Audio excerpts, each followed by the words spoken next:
Sri Vishnu Sahasranama,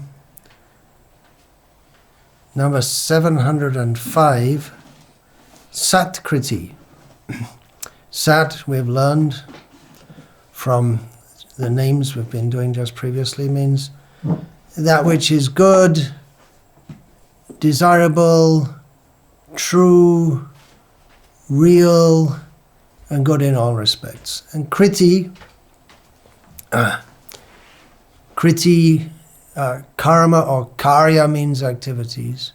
So kriti means a performer of activities. So Sat-kirti means one who does activities that are good, beneficial, noble, of the nature of reality, and not false. The commentators point out that Krishna, the Supreme Personality of Godhead, his activities are good, noble, pious, beneficial, and so on. Naturally, because his very nature is good, pious, noble, beneficial, and so on. And particularly because Krishna's activities inspire love in his devotees. Love is the ultimate principle of everything. That is the Vaishnava understanding. Love means love for Krishna. Why love Krishna? Why specifically Krishna? Why so much emphasis on Krishna? Because Krishna is the proper object of love. And why? One major reason is Sat-kirti, because of his adorable activities. What he does, everything he does is for the benefit of others, with his own tremendous love for all living beings. And therefore it's natural for us, if we're not acting opposite to our natural, deepest, most innate tendency, then naturally we love Krishna. And Krishna comes to this world, he says, Paritranaya sadhunam vinashaya tadushkritam. I come to uplift the pious people and to destroy the impious. The dushkriti, the opposite of Sat-kirti, one opposite, is dushkriti. So he uplifts the pious. One way he uplifts them is just by everything he does. We may say, well, he uplifts the pious. Krishna came 5,000 years ago.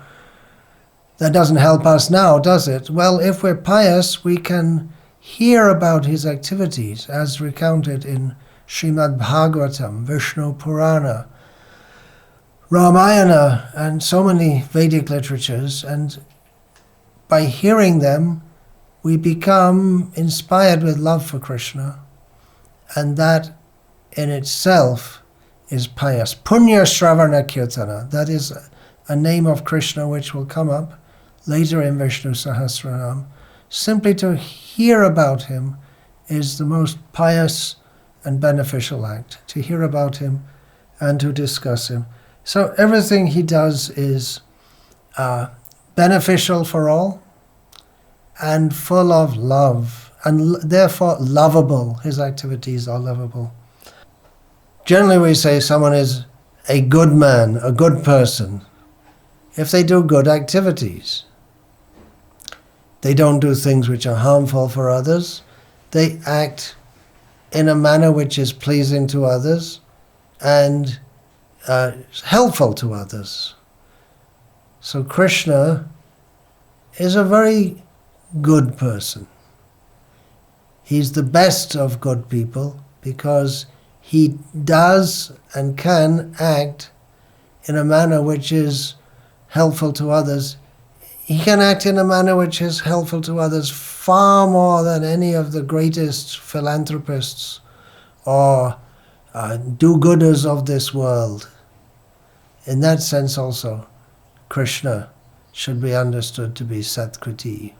I'm going to quote a verse or by an unknown author, which Srila Rupa Goswami has included in his Padyavali compilation of devotional verses, which describes how Krishna is Sat-kirti. It's not specifically, this verse is not specifically composed as an explanation of the name Sat-kirti, but it serves the purpose also. And also the previous name Sadgati. Krishna is the proper goal, the ultimate goal, the goal of the true, the goal of the good. So both of these names, they can be illuminated by this verse, which I'll read now in Sanskritam and give a translation. Vatsalyad abhaya pradana samayad artarti nivaparnad audaryad aghasoshanad aganitashraya padapraparnat sevya shripatir eva sarva jagatamete yata sakshinaha prahladascha vibhishanascha Karirat panchalya halya dhruvaha.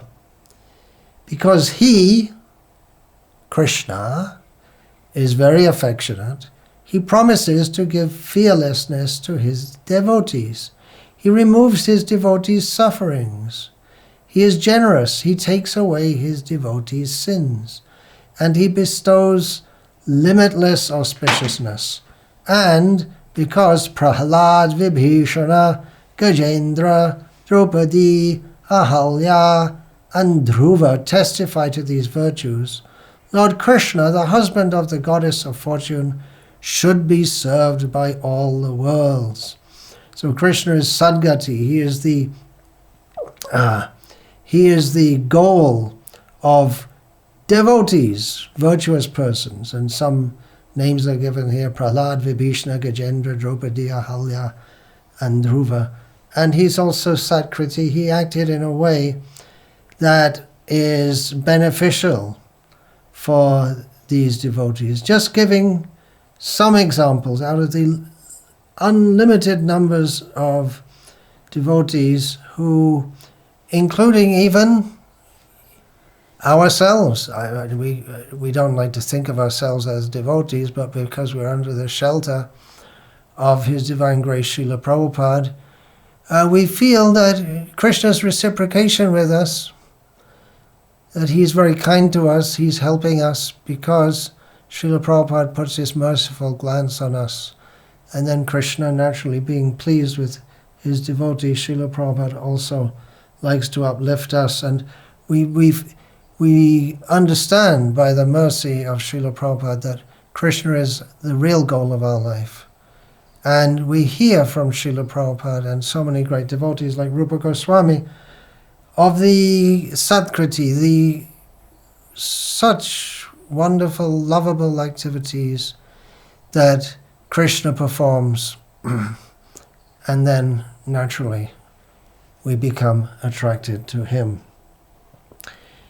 Naturally, the activities of Krishna in his childhood pastimes, Balya Lila, they're most lovable, they're very innocent. How Krishna is sucking his mother's breast, stealing the curd and butter. Well, maybe not so innocent, but because he's an innocent child, we don't take it very seriously. It's very charming, it's very lovable. Naturally, people love children, cute little children, especially the mothers they love, but the whole world can love Krishna. We become especially inclined to a child, our own child, but Krishna is such a child that the whole world becomes attracted to his lovable activities. But it's not only his childhood activities. crawling around on the floor. Mothers, they become very happy to see their children crawling around. Little anxiety also, because when they crawl around, what are they? They'll do all kinds of things which can cause harm to themselves. But that anxiety, that's also a great source of pleasure for the mother, the woman who has no child. She doesn't have that anxiety, but she'd like to have it. So in this way, Krishna's childhood activities are naturally very lovable. When he grows up, or even when he's a child, actually, he starts killing so many demons, and we may think, well, that's not very lovable. But it is. Krishna, he orchestrates a massive battle by which millions of men are killed. In the Lanka war also, so many monkeys and rakshasas were killed. That might not sound very lovable, but it does invoke love in his devotees, because he knows that the devotee knows that everything Krishna does is good for the world and for everyone, and even his apparent killing, it's not the end. It's not the end of everything. Of course, when someone dies, or they're killed, nahanyate hanyamarne sharire, only the body is killed, but the possessor of the body is not killed, so no one actually dies, but Krishna's killing is most beneficial. He's so kind that his activities are all beneficial, even to the persons who don't like him and who don't recognize him as being Sat-kirti, as being their best well-wisher. So everything he does, and that invokes love also. Krishna especially. Why am I saying Krishna, Krishna, Krishna, Krishna? Well, this is, after all, Vishnu Sahasranama. Why am I saying Krishna so much? Well, Krishna is that form of Vishnu, or to put it around the other way, the Vishnu forms expand from Krishna, non-different from Krishna. But the form of Krishna is especially lovable. We find in the Bhagavatam, various avatars are described in 9 cantos, and then the 10th canto, very extensive description of Krishna. The other avatars are explained somewhat briefly. And of course, Ram avatar is also very much invoking the love of others, the love of his devotees, and that is explained in great detail in Valmiki's Ramayana.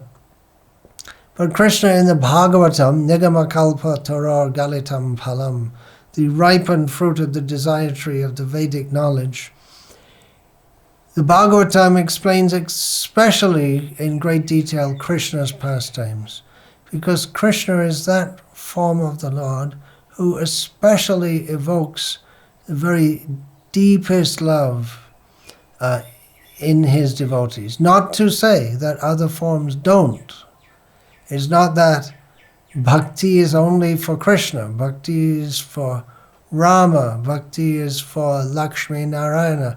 They're all non-different from Krishna, but at the same time, this particular form, Krishna's tu Bhagavan Swayam, the personal, original, if we can use that term, form of the Supreme Personality of Godhead, is especially the one who invokes most love. So his pastimes are described in great detail. His activities, Sat-kirti, one who performs beneficial activities, especially described in Srimad Bhagavatam. His Narasimha avatar appears to be very horrible, but that invokes love. Even his Vishvarupa is not his showing his form as the universe to Arjuna and to others also, especially his showing to Arjuna in the course of speaking Bhagavad Gita. That is very famous. That form doesn't in particular invoke love, we find Arjuna, whose natural tendency is to love Krishna, natural tendency of everyone, but it's highly developed in Arjuna. Bhaktosi me sakha cheti rahasya me hietaduttamam. Krishna says to Arjuna, I'm explaining this topmost secret of Bhagavad Gita to you because you're my devotee and my friend. I love you, Arjuna, as you love me.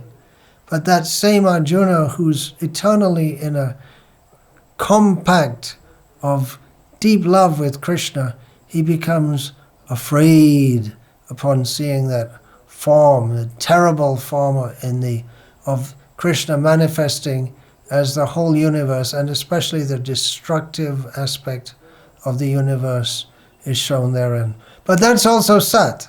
Krishna, by showing that form, he's also showing how he's beneficial to the worlds, even Krishna's destructive tendency, that is for the benefit of the worlds. And of course no one's ultimately destroyed, but the nature of this world is that everything is destroyed and then bhutva praliyate, everything comes into being and is destroyed again and again and again. And the ultimate aim of all of this is to destroy our tendency to try to enjoy this material world. And when that tendency is destroyed, then we no longer have to come back in it again and again. So everything Krishna does is for the benefit of all. It's very lovable and very sweet. In his Madhurashtakam, Sri Vallabhacharya has described how everything Krishna does is very sweet. Adharam, his lips are very sweet. Even Damanam Madhuram, his crushing the demons, is very sweet. Vamitam Madhuram, that literally means his vomiting is everything Krishna does is very sweet. Madhuradipate Rakilam Madhuram. He is the Lord of all sweetness, and everything he does is fully imbued with all sweetness. So everything, the Supreme Lord manifests as the Guna avatars, Brahma creates, Vishnu maintains, Shiva destroys, Vishnu is overseeing everything.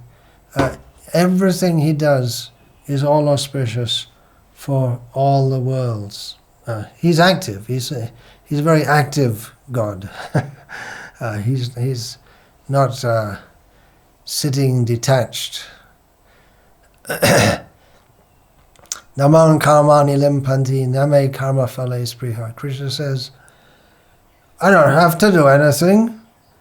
I don't desire anything of this world, but still he's active within it. Why is that?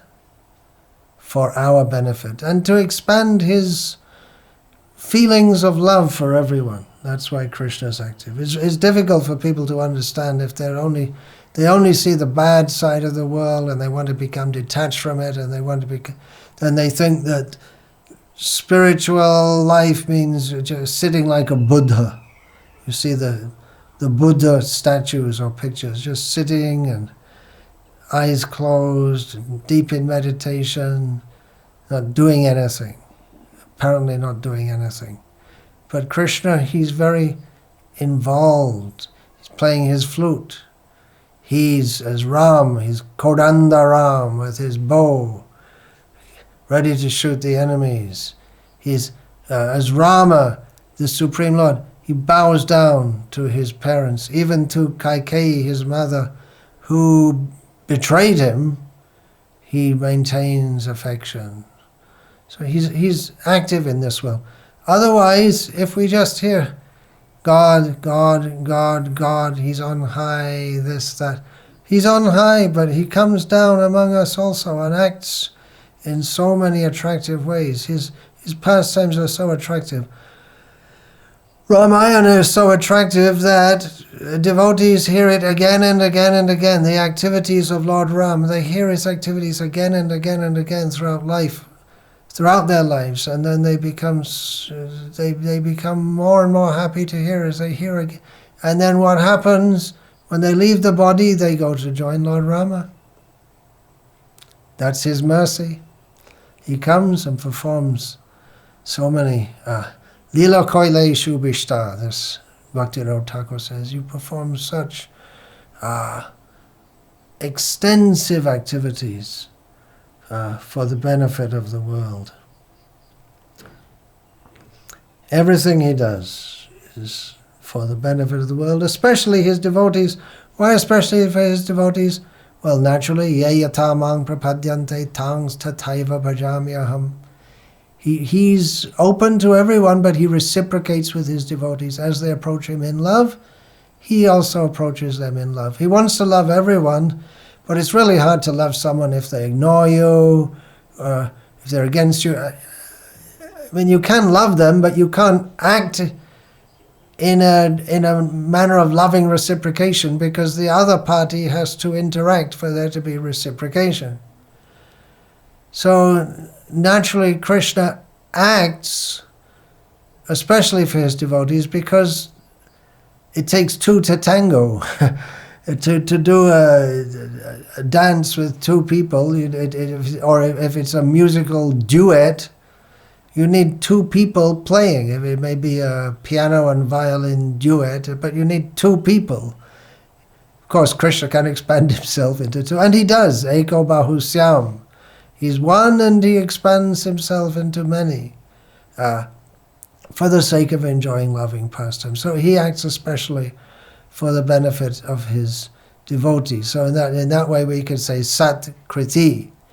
He acts for the benefit of those who are sat, those who are devotees. And of course, Janma karma chame divyam evang yo veti tatvataha tyaktva dehang punar janma naiti mam eti sorjuna.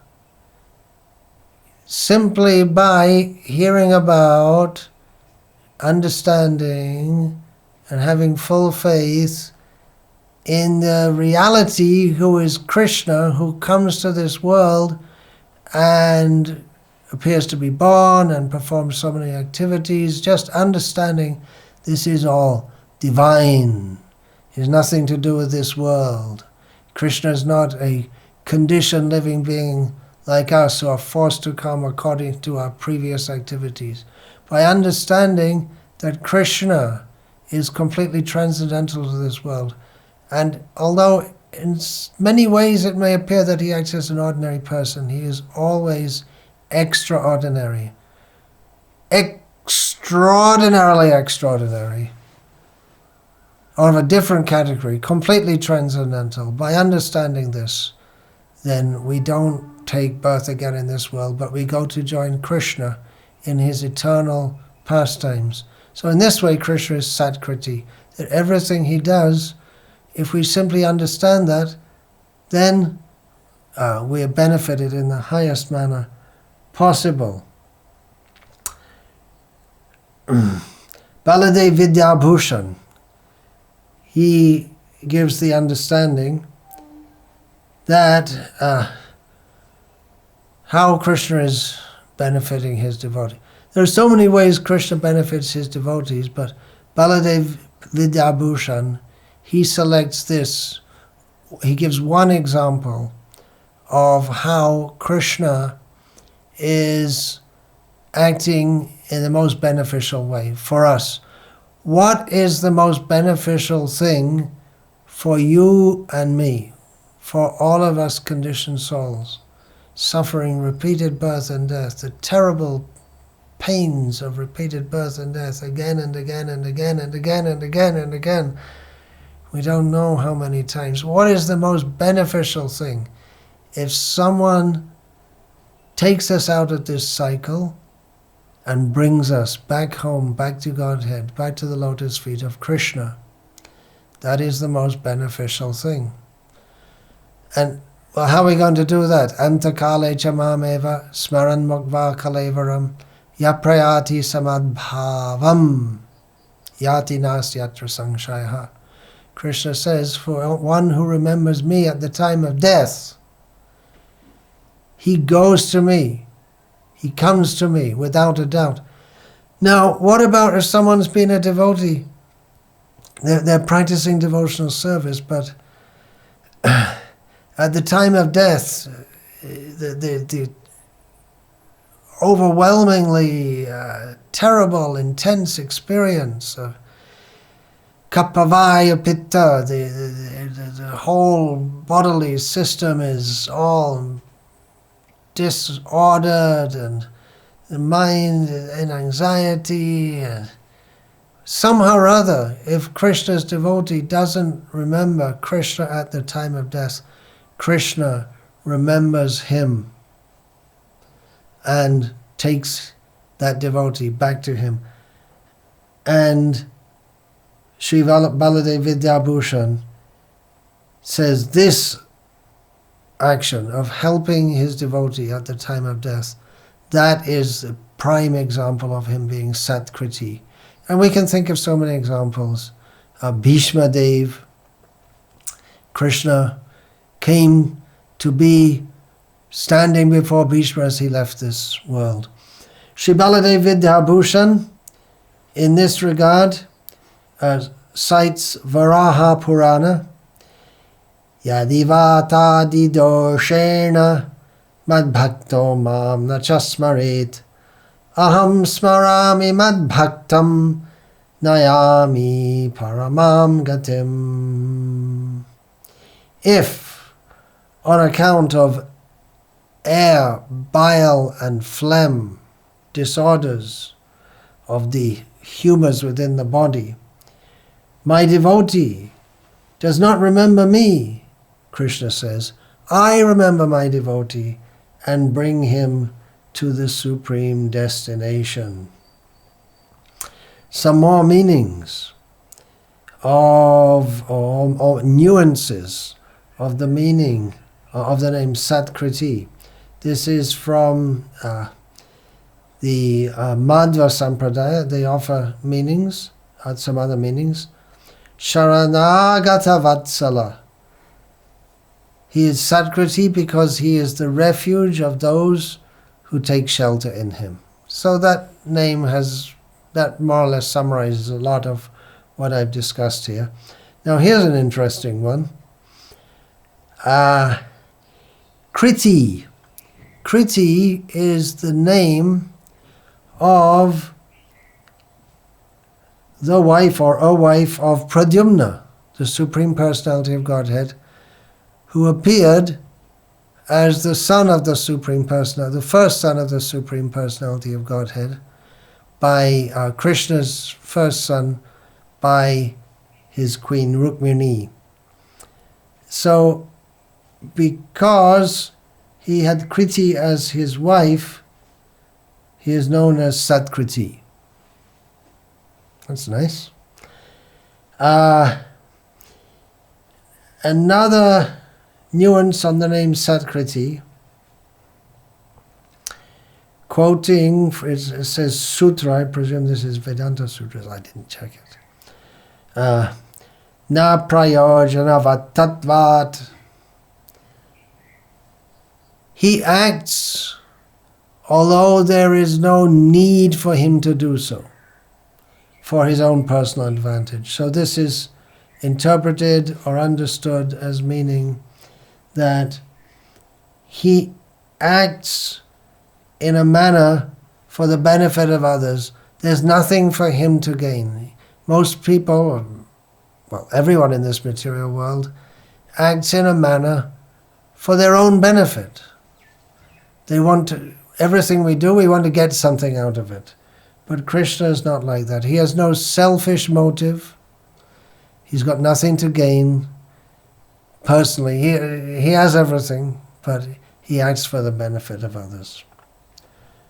Sat-kirti, the Supreme Personality of Godhead who performs noble, beneficial, lovable activities, especially for those who are sat, for those who are pious devotees. All glories to the Supreme Personality of Godhead, Sat-kirti.